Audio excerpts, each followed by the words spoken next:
ఒక్కసారి కొమ్మూరి గోల్డ్ కి కాల్ చేయండి. తాకట్లో ఉన్న మీ బంగారాన్ని విడిపించి మార్కెట్ ప్రైస్ కి వాళ్ళు కొనుక్కుని మిగతా డబ్బులు మీకు ఇచ్చేస్తారు. హలో అండి, అందరికీ నమస్కారం. పెట్రోల్ డీజిల్ ఛార్జీల పెంపుకు నిరసనగా వైఎస్ఆర్ కాంగ్రెస్ పార్టీ ఆంధ్రప్రదేశ్లో ఈరోజు నిరసన కార్యక్రమాలకు పిలుపునిచ్చింది. ఇవాళ నిరసనలు వ్యక్తం చేస్తూ ఉన్నారు ఆ పార్టీ నాయకులంతా కూడా. సరే, తప్పులేదు. ప్రజాస్వామ్యంలో ప్రజల మీద భారం పడ్డప్పుడు ఒక రాజకీయ పార్టీగా ప్రజల తరపున పోరాటం తప్పు కాదు. కాకపోతే ధరలు పెంచింది ఎవరు? పెట్రోల్ మీద 3 రూపాయలు, డీజిల్ మీద 3 రూపాయలు పెంచింది ఎవరు? పెంచింది కేంద్రం పర్మిషన్తో ఆయిల్ కంపెనీలు పెంచాయి. దేశవ్యాప్తంగా పెట్రోల్ డీజిల్ ధరలు పెరిగాయి. దేశవ్యాప్తంగా పెరిగిన పెట్రోల్ డీజిల్ దేశవ్యాప్తంగా పెరిగితే రాష్ట్ర ప్రభుత్వాన్ని టార్గెట్ చేస్తూ వైసీపీ ఆందోళన చేయడం అనేది కొంత విచిత్రంగా ఉంది. పెట్రోల్ మీద 3 రూపాయలు, డీజిల్ మీద 3 రూపాయలు దేశవ్యాప్తంగా అన్ని రాష్ట్రాల్లో పెరిగింది. తెలంగాణలో పెరిగింది, కర్ణాటకలో పెరిగింది, తమిళనాడులో పెరిగింది, కేరళలో పెరిగింది, దేశమంతా పెరిగింది. దానికి కారణం చంద్రబాబు నాయుడు కాదు. దానికి కారణం కేంద్ర ప్రభుత్వం. అంటే కేంద్ర ప్రభుత్వానికి కూడా రీజన్స్ ఉన్నాయి. పశ్చిమాసియా యుద్ధం కారణంగా బ్యారెల్ క్రూడ్ ఆయిల్ ద్వారా అమాంతం $110 వరకు చేరుకోవటం ఏదైతే ఉందో, తర్వాత రూపాయి విలువ పతనం, ఇవన్నీ కారణాలుగా పెట్రోల్ డీజిల్ రేటు పెంచారు. సరే, నిరసిస్తే కేంద్ర ప్రభుత్వానికి వ్యతిరేకంగా ఆందోళన చేయొచ్చు. ఈ కారణాన్ని మేము ఒప్పుకోము, అయినా పెంచడానికి లేదు అంటే కేంద్ర ప్రభుత్వానికి వ్యతిరేకంగా ఆందోళన చేయొచ్చు. కానీ రాష్ట్ర ప్రభుత్వానికి వ్యతిరేకంగా ఆందోళన చేయటం ఏందని నాకు అర్థం కాలేదు. కాకపోతే ఇక్కడ ఒక వ్యాలిడ్ పాయింట్ ఉంది. తెలంగాణలో, కర్ణాటకలో, తమిళనాడులో, కేరళలో కంటే కూడా ఆంధ్రప్రదేశ్లో కొద్ది పెట్రోల్ డీజిల్ ధరలు ఎక్కువ ఉన్నాయి. కారణం ఏంటంటే స్టేట్ వ్యాట్ ఎక్కువ, రాష్ట్ర ప్రభుత్వం వేస్తున్న వ్యాట్ కొద్దిగా ఎక్కువ మిగతా రాష్ట్రాలతో పోల్చినప్పుడు. వాస్తవంగా పెట్రోల్ డీజిల్ ఏం జిఎస్టీ పరిధిలో లేదు. రాష్ట్ర ప్రభుత్వం, కేంద్ర ప్రభుత్వం పన్నులు ఉంటాయి వీటి మీద.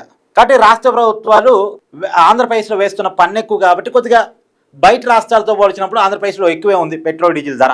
ఇలా 113 రూపాయలు పెట్రోల్ ఉన్నట్టుంది, 99 రూపాయలు, అదే 101 రూపాయి డీజిల్ ఉంది. అయితే ఇక్కడ మీకు విషయం చెప్పాలి. అయితే ఆంధ్రప్రదేశ్లోనే పెట్రోల్ డీజిల్ ధరలు మిగతా రాష్ట్రాల కంటే కొద్దిగా ఎక్కువ ఉండడానికి కారణం ఏంటి, రియాలిటీ ఏంది అని ఆలోచిస్తే, వైఎస్ఆర్ కాంగ్రెస్ పార్టీ అధికారంలోకి వచ్చిన తర్వాత, వాస్తవానికి 2019కి ముందు 2019 మే నాటికి పెట్రోల్ డీజిల్ ధరలు ఎంతో తెలుసా అండి? 76 రూపాయలు petrol and 68 rupees diesel. Jaganmohan Reddy గారు అధికారం చేపట్టే నాటికి 76 రూపాయలు పెట్రోలు, 68 రూపాయలు డీజిల్. జగన్మోహన్ రెడ్డి గారు అధికారంలోకి వచ్చిన తర్వాత 2020 జూలైలో అప్పటికి దేశంలో ఎక్కువ పెట్రోల్ ధరలు, డీజిల్ ధరలు ఉన్నటువంటి రాష్ట్రం మహారాష్ట్ర. నెంబర్ 1 స్థానం. ఎక్కువ ధరలు ఉంది మహారాష్ట్రలో, ఆంధ్రప్రదేశ్లో కాదు. ఆంధ్రప్రదేశ్ మిగతా రాష్ట్రాలతో సమానంగానే ఉండేది, తెలంగాణతో సమానంగానే ఉండేది ప్రైజు. కానీ ఎప్పుడైతే జగన్మోహన్ రెడ్డి 2020 జూలైలో 4 రూపాయలు అదనపు స్పేస్ చేశాడో, 4 రూపాయలు అదనపు వ్యాట్ వేశాడో, అప్పుడు మామూలు రాష్ట్రాల్లో మిగతా రాష్ట్రాల్లో కంటే ఆంధ్రప్రదేశ్లో పెట్రోల్ డీజిల్ ధరలు పెరగడం స్టార్ట్ అయింది. అదనంగా వేశారు కదా వ్యాట్, మరి అందువల్ల పెరగడం స్టార్ట్ అయింది. పైగా ఈ 4 రూపాయలతో జగన్మోహన్ రెడ్డి అని ఆగాడా? వెంటనే సెప్టెంబర్లో రోడ్డు సెస్ పేరుతోటి మరొక రూపాయి వేశాడు. జగన్మోహన్ రెడ్డి కొత్తగా రోడ్డు వేసిందేంది?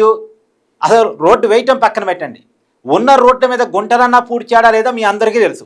కానీ రోడ్ల అభివృద్ధి పేరుతో ప్రత్యేక పన్ను ₹1 వేశారు జగన్మోహన్ రెడ్డి గారు.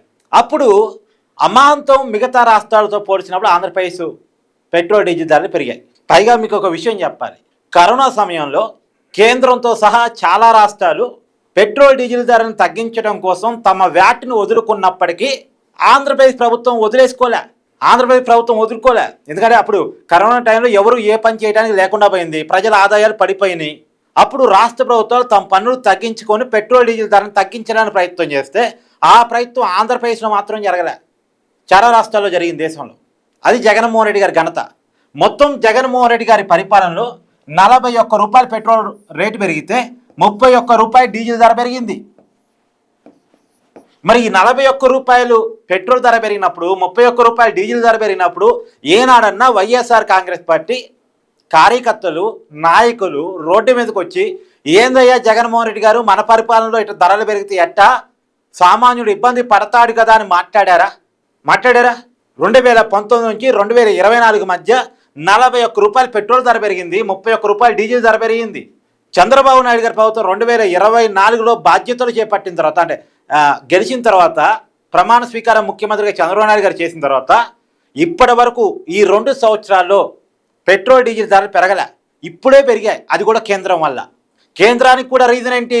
ప్రపంచవ్యాప్తంగా పెట్రోల్ డీజిల్ ధరలు పెరిగాయి. దేశంలో కాదు, ప్రపంచవ్యాప్తంగా పెరిగాయి. బ్యారెల్ క్రూడ్ ఆయిల్ ధర పెరగటం, రూపాయి పతనం కావటం, బయట అంతర్జాతీయ పరిస్థితుల్లో వచ్చిన మార్పులు, ట్రంప్ పెట్టిన పెంట, ఓ రకంగా చెప్పాలంటే ఆ పెంటతోటి ప్రపంచం అంతా పెరిగినాయి. ఒక మన రాష్ట్రం కాదు, మన దేశం కాదు, ప్రపంచం అంతా ధరలు పెరిగాయి. వైఎస్ఆర్ కాంగ్రెస్ పార్టీకి తెలియదా ఈ విషయం? పోనీయండి, ఇలా ఆందోళన చేస్తున్నారు కదా ట్రంప్కి వ్యతిరేకంగా. ట్రంప్ గారు యుద్ధం వద్దు, ట్రంప్ గారు హార్మోజ్ జలసంధిని ఓపెన్ చేయించని బాధ్యత తీసుకొని మీరే అని చెప్పేసి ఆందోళన చేస్తే చాలా బాగుండు కదా. ఇంకా విచిత్రం ఏం తెలుసా? పెట్రోల్ డీజిల్ ధరలు పెంచిన మోడీ గారిని ఒక్క మాట అనరు, కేంద్రాన్ని ఒక్క మాట అనరు, కేవలం చంద్రబాబు నాయుడు టార్గెట్ చేస్తారు. అసలు చంద్రబాబు నాయుడు గారికి ఈ పెట్రోల్ డీజిల్ ధరలు పెరగడానికి సంబంధం ఏందో అర్థం కాదు. కాకపోతే ఒకటి అనొచ్చు, ఆల్రెడీ జగన్మోహన్ రెడ్డి గారు వేసినటువంటి పన్నులకు తగ్గించవచ్చు కదా, ఆ వ్యాట్ను తగ్గించవచ్చు కదా అని వైసీపీ అడగొచ్చు. అది మాత్రం అడగదు. ఎందుకంటే అది అడిగితే వైసీపీ వేసిన స్పెషల్ వ్యాట్ అనేది ప్రజలు తెలిసిపోయిద్దిగా. అది అడగదు. మేము వేసినటువంటి ప్రత్యేక వ్యాట్ని మీరు తగ్గించండి అని అడగదు. ఎందుకంటే అది ప్రజలకు అర్థమైపోయింది. వైసీపీ అధికారంలో ఉన్నప్పుడు 2020లో జూలైలో 4 రూపాయలు, సెప్టెంబర్లో ఇంకొక రూపాయి వేశారన్న విషయం అర్థమైపోయింది.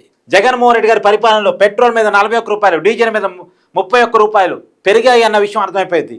పర్సంటేజ్ ప్రకారం చూసినప్పుడు జగన్మోహన్ రెడ్డి గారి పరిపాలన కాలంలో పెట్రోల్ మీద 31%, డీజిల్ మీద 22% ధరలు పెరిగాయి అన్న విషయం జనానికి అర్థమైపోయింది. కాబట్టి ఆ విషయాన్ని మరిపిస్తూ వాళ్ళకి ఏం కావాలో అంతవరకే. ఇప్పుడు పెట్రోల్ డీజిల్ ధర పెరిగాయి కాబట్టి ప్రజల మీద బర్డెన్గా ఉంది కాబట్టి ప్రజలు ఎంతో కొంత సఫర్గా ఫీల్ అవుతారు కాబట్టి వెంటనే ప్రజల తరపున మాట్లాడుతున్నట్టుగా మాట్లాడటం కొంత విచిత్రంగా ఉంది వైసీపీ వాళ్ళ ఆలోచన తీరు, వాళ్ళ ఆందోళన తీరు. మీ అభిప్రాయాన్ని కామెంట్ చేయండి. Thank you.